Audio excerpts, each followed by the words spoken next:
പാലക്കാട് ചുരത്തിൻ്റെ ശരാശരി വീതി. Options: 20 kilometre, 30 kilometre, 40 kilometre. Answer: 40 kilometre. ഏറ്റവും കൂടുതൽ വെള്ളമുള്ള കേരളത്തിലെ നദി. ഓപ്ഷൻസ്: ചാലിയാർ, പെരിയാർ, ഭാരതപ്പുഴ. ആൻസർ: പെരിയാർ. ശിവഗിരിയിൽ നിന്നുണ്ടാകുന്ന നദി. ഓപ്ഷൻസ്: പമ്പ, ചാലക്കുടി പുഴ, പെരിയാർ. ആൻസർ: പെരിയാർ. പമ്പയുടെ ദാനം എന്നറിയപ്പെടുന്നത്. കുട്ടനാട്, ആറന്മുള, ആലപ്പുഴ. ആൻസർ: കുട്ടനാട്. കേരളത്തിലൂടെ ഭാരതപ്പുഴ എത്ര കിലോമീറ്റർ ദൂരമാണ് ഒഴുകുന്നത്? ഓപ്ഷൻസ്: 211, 207, 209.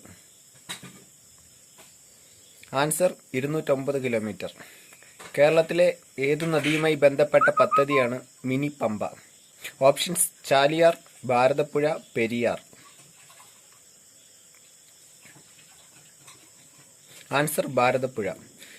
നീളത്തിൽ 3-ാം സ്ഥാനത്ത് നിൽക്കുന്ന കേരളത്തിലെ നദി. ഓപ്ഷൻസ്: ഭാരതപ്പുഴ, ചന്ദ്രഗിരിപ്പുഴ, പമ്പ. ആൻസർ: പമ്പ. കേരളത്തിലെ ഏതു നദിയിലാണ് ഏറ്റവും കൂടുതൽ അണക്കെട്ട് നിർമ്മിച്ചിരിക്കുന്നത്?